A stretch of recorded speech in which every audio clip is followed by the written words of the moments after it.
Today we are with a special guest who are going to discuss how to be, let's say, a business leader, a project manager, how to transform from a teacher into business, and end with that with being a single mother. Let's cap that with a course, a book. Hannah, could you please introduce yourself and what do you do for business? Hello, my name is Hanna Krawczak. I'm originally from Poland, but for the last 18 years, I've been living in UK. I am a single mother indeed, and I absolutely think that every single mother can do whatever she wants to do, and she shouldn't be stuck in a relationship that is not working for her. And she needs to understand that she can do everything on her own, only if she wants to. So that was my driving force for everything I have done so far, for the big transformation in my life, which led me to writing a book, which is called Princess Warrior, and it's about leadership, feminism, the way women develop during their life, how they transform, what are the main steps in that transformation, and how to unblock yourself and how to actually move forward into the next one of step of development. From that book, when I finished writing it, I decided, well, where do I go from this now? And I've decided to set up a training academy, which is called Her Acumen, where I want to create a space for women to educate themselves so they can be free. And I'm not talking about being free from relationship or being free from men or anything like that, just being free from all your limitations and blockages. So for which I think the easiest way forward is to actually educate yourself, is to get the knowledge, get the information and necessary skills and tools. And that's what I'm teaching on that platform. So if you want to not only become a businesswoman, independent, self-sufficient, confident, powerful, but also you want to transform your life to become such a woman, to become a woman who makes her own decisions, who lives on her own terms, but then doesn't have to be a warrior, but can just live and be and breathe and don't have to fight all the time and be aggressive, then that book and that platform is definitely something you should look into. I started my journey from break of my marriage when I actually was working as a translator in an international company.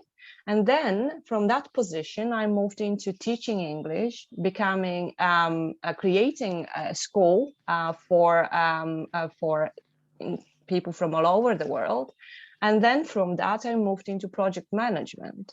So my whole life was all about teaching, learning, educating, empowering myself and others to get this knowledge that I'm able to share now. So my first question here, you are basically targeting women. Yes. Then my question is about your marriage. Like, did you come to a stage where there was a clash between your business ventures and your marriage? Right.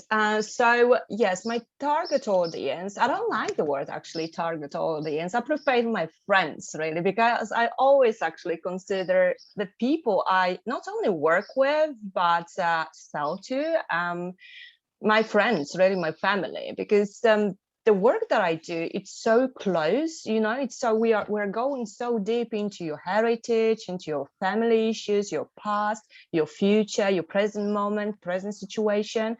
So because that is such a deep really process, I never can tell them, oh, you are my client or you are my target. We are not going to shoot anyone, we are just going to embrace someone and hug, and that's how I see that. So yes, I mainly deal with women because I know them, because I'm one of them, and I went through quite a lot in my life, and because of that, I understand quite a lot of women what they are going through.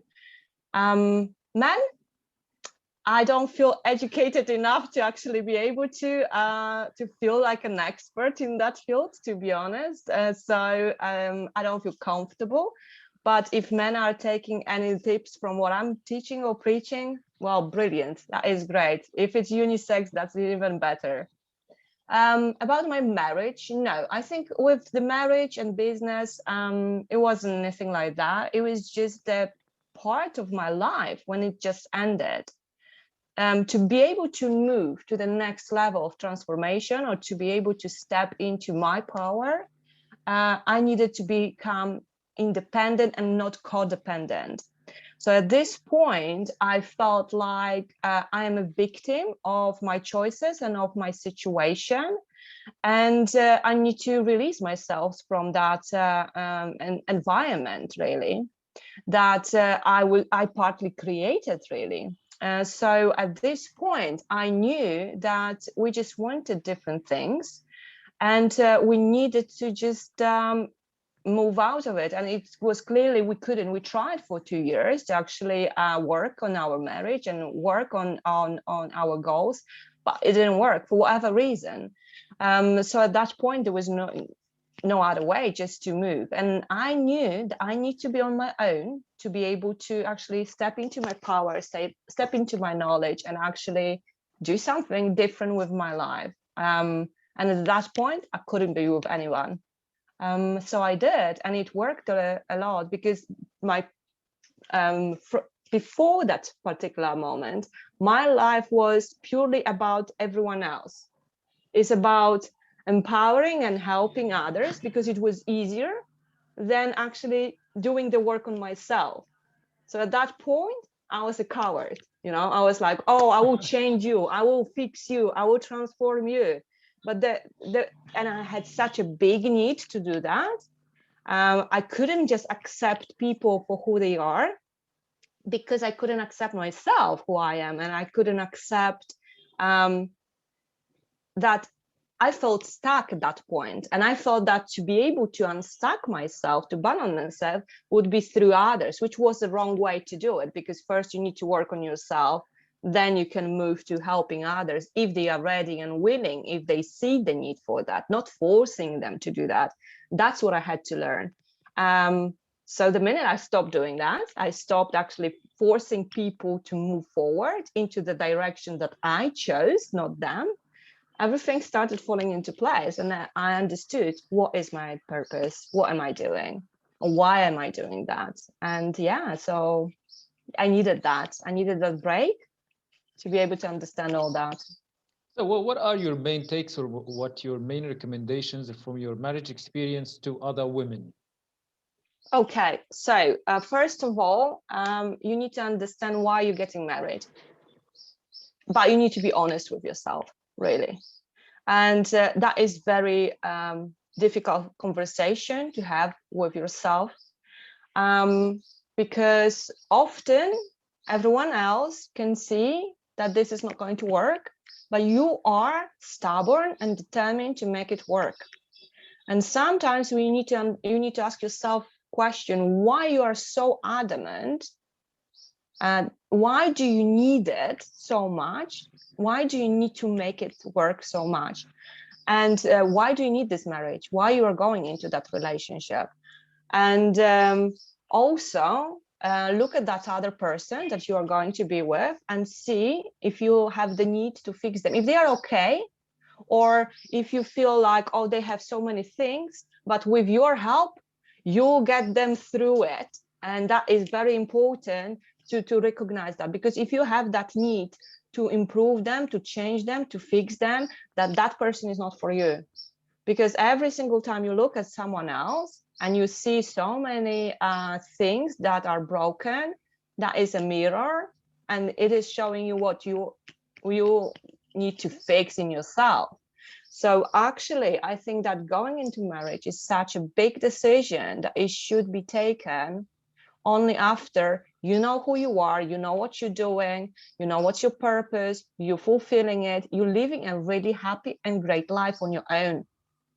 Because if you're looking for this happiness and love and this beauty in another person, then you are actually on a right path to hell, really. So that is not going to work. So if you don't like your life, don't look it in another person. Don't marry someone to give it to you. but find it yourself first. Stand stable on your 2 feet, and then you will find, you will attract, you will come across a person who is also in the same, let's just say, stage of life. And then you have a chance of making a really good relationship, which is going to be requiring a lot of work too, but it's going to be different kind of work, because you are going to work on yourself, that other person is going to work on themselves, and then you together can create something beautiful. It doesn't work the other way around. It's very difficult. Yeah. Through your teaching experience and through your being a project manager, how much do you think education is? How much important it is? Yeah, education is everything. Education is freedom. So I will give you an example that I always give to my students. When after the divorce, when we've been fighting for custody and I did not have money for a solicitor, I had to go to court and I had to represent myself and my son. And at that point, I was really scared because, well, I never been to the court. That is first thing. I never been to an English court. That is another thing. I'm a foreigner here. So all those, even though I speak English and it's not a problem for me, even though I studied public service interpreting, you know, so even though I know what courts are about, it's still, I felt like I'm nobody, you know, who am I? An amateur. I'm going, and you're going into that very emotionally attached to this case, because this is about you or your life, your child. So at this point, I was thinking, what can I do? How can I improve this situation for myself? So I studied days and nights. What can I do? I talked to experts. I talked to people. I was preparing myself. I was educating myself every single minute of my time before I went into that situation. And actually, it was very good. It was still extremely emotional, but it was very good. With every single job that I started, I knew nothing about the job itself. I had to educate myself after I got the job. So it was very interesting because, for example, one day I received an email from a guy from some international company, and he's telling me, I would like you to be our social media analyst. At that point, I didn't even know what social media is. So I'm saying, no, I don't know what social media is. I don't know. I've never been an analyst. What are you on about? He said, you will be perfectly fine. We will train you. I said, you have more faith in me than I have in myself. I said, I really don't feel comfortable with that because I never done it. And he was like, let's try. Let's give us a try. And I did. And I was one of the best people, the best analysts in that workplace. And I absolutely loved the job, you know. So just because it's new, it doesn't mean you cannot do it. You just don't know how to do it. You don't know the tools. But the minute you get the tools, everything starts to be clear. And if you want freedom, you need to know how to get it. You need to understand what freedom for you is, what it represents. How can you do that without knowledge? The more you educate yourself, the more your mind expands, the more your horizon is spreading, your vision is broader, and you just know exactly where you're going and what you're doing. If you don't, you have a faith in yourself, in your skills, in your abilities, because you know that if you need, you will educate yourself and you will get yourself out of trouble. You will get yourself out of risky situation. You will progress, you will move, because you know you can learn. This is, for me, it's tool to everything. The whole power is education. You only are scared of things you don't understand. That is more than wise to say. Then you jumped.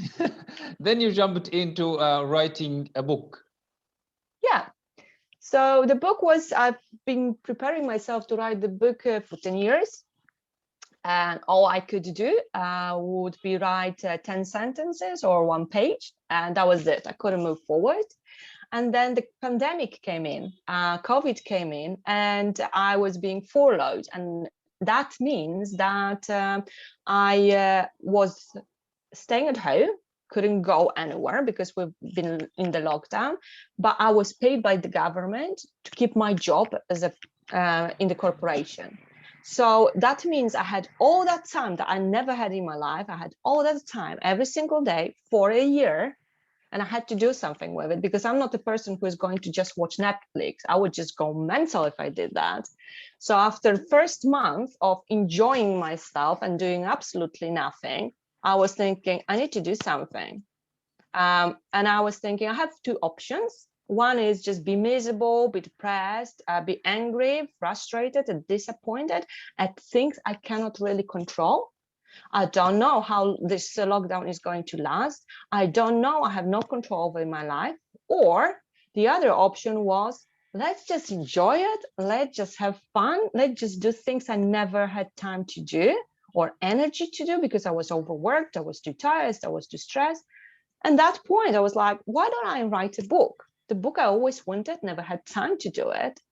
And I sat down, and you know what? It just came. I've written it in a month. Wow. The words were just coming like crazy. I didn't even know it sometimes who is writing it. Who are you? So it was very interesting experience. I was just sitting, I was just typing stuff. I didn't care whether it made sense. The words were coming to me, the thoughts were coming to me, and I thought after I finish, I will see if it's any good.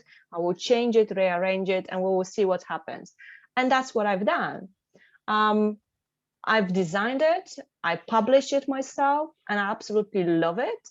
And it completely transferred my life, because that was another thing. Wow, I did not know I can do that. Yeah. Yeah, that is awesome. Then you came to the design your program. Why did you do that? So the training program is based on the book. It's very closely based on the book.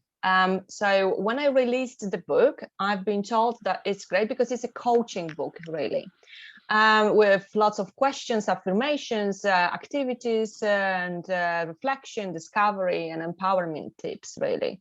So I was thinking, okay, so what am I going to do next with that? Because you cannot really, this is such a broad topic that I've decided to take on, that you cannot just write one book about it and that will be it. People will just like miraculously after reading it will just transform.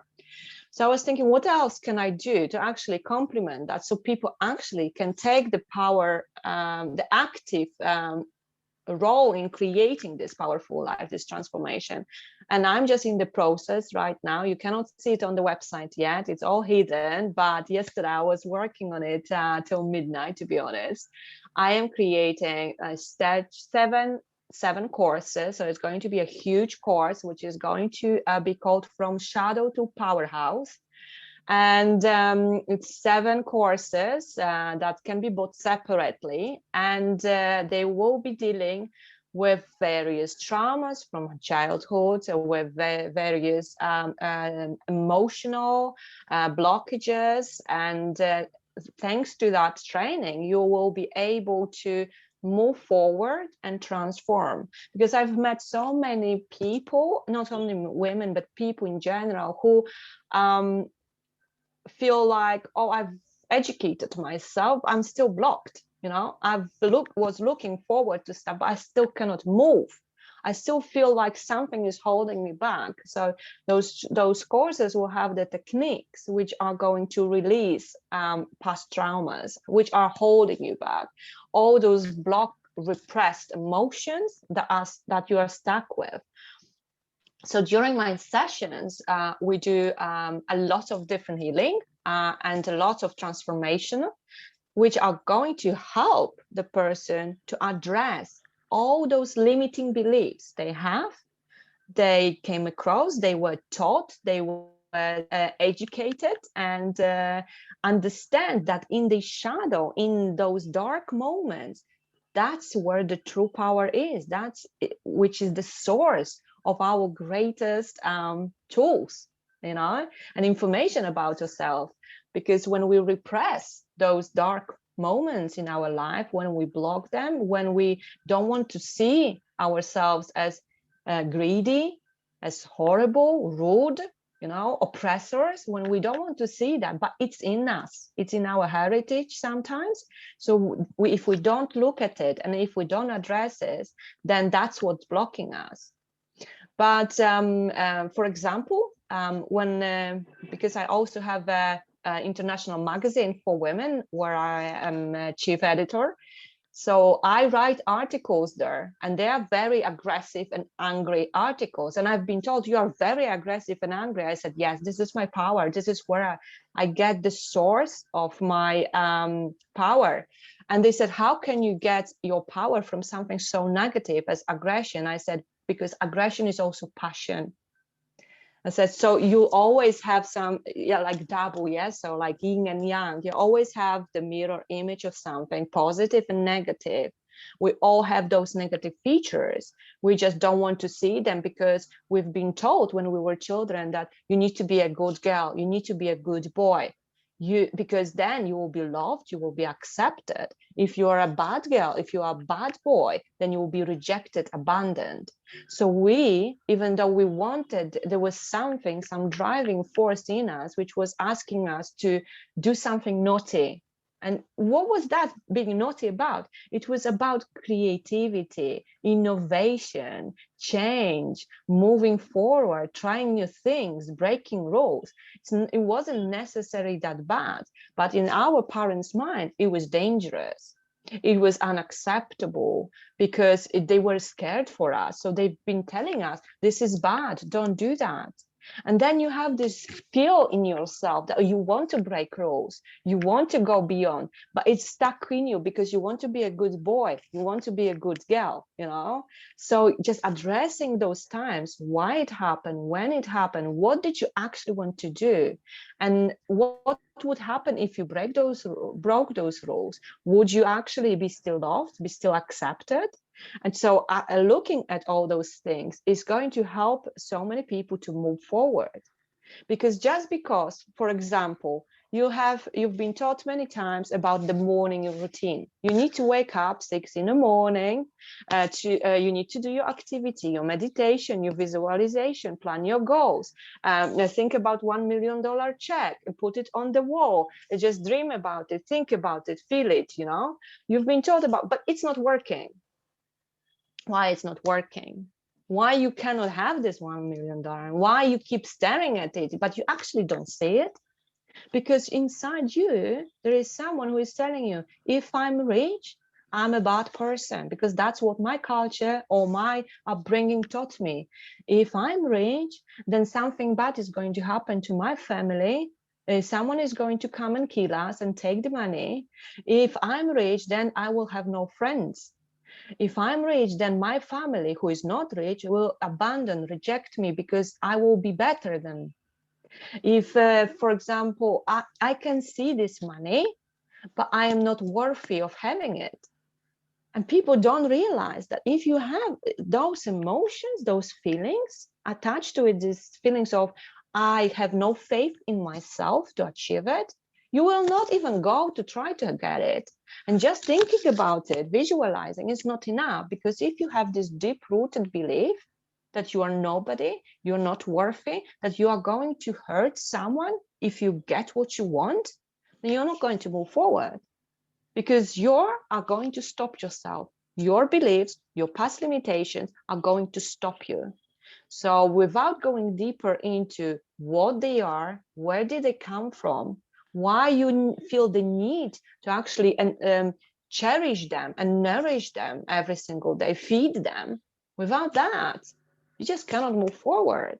And all those beautiful business techniques, spiritual techniques, which are telling you what to do, but not telling you how to implement them to actually work, is a problem. And I wanted to address that during the course. So I give a lot of business information, and I'll give also a lot of psychological information. And because those two combined help you to move forward. I have a lady who wants to create a brand, but she's afraid of being visible. She's afraid of selling. She's afraid of marketing. So what can she do? Well, she has two options. One, either hide behind the product so she doesn't have to exist, but she still has to sell it. She has to put it next to her face anyway, because people don't buy from the product, they buy her, really. So how can she move forward? So it's not about forcing her. Listen, you have to do 10 sales a day. If not, then we will kick you out of the team. If not, then you are not going to be able to feed your kids. This way is not going to work it. Okay, visualize in the morning that you are going to sell 10,000 of your products. You are going then. Imagine that your client, imagine they are happy. This is not going to work, because during the visualization, she's going to be so stressed because she will feel it's fake, because she has no faith that she can do it. So instead of teaching people at that stage, instead of teaching people sales technique, marketing technique, we need to find out what is it that it's stopping them, because they believe in product, they believe it sells, they've seen other people selling it, but it's not about that. It's about, I cannot do it. And that's what we are looking at during the trainings. Every single one I'm doing, whether it's sales, it's marketing, it's branding, I always look at the person. I don't care what they are selling. I don't care what their strategy or service is. It doesn't matter. Until you are addressing your darker side, it's not going to move forward. It's going to be, even if it is, it's going to be small step, and it's like choking every single time. It's like it's hurting you to move forward. And it needs to be smooth. It doesn't have to be so hard and full of suffering. So let's go to your magazine. What are your main, let's say, objectives for producing the magazine? So the magazine is for women who want to be heard, who want to be listened to, who want to be understood, accepted, who have different points of view, maybe controversial, but it's for women, to give them voice, to create a platform for them so they can speak up and they can learn from each other. Because I have lots of experts from all over the world writing for the magazine, and they are all beautiful human beings, so powerful, and they all came through something really dark, some kind of suffering, some kind of pain. They overcame it, and they are thriving now. So that's what I wanted to show. I wanted to show and inspire and empower women to find their passion, to find their purpose, to be surrounded by women with all those features, with passion, with purpose, with drive, with ambition, with compassion, with empathy, with wisdom. And it was extremely important for me for this to be rooted in diversity. So it doesn't matter what you believe in, it doesn't matter where you're from, it doesn't matter what your age is, it doesn't matter what your race is or color of the skin, your culture. We are welcoming you as long as you tolerate everyone else.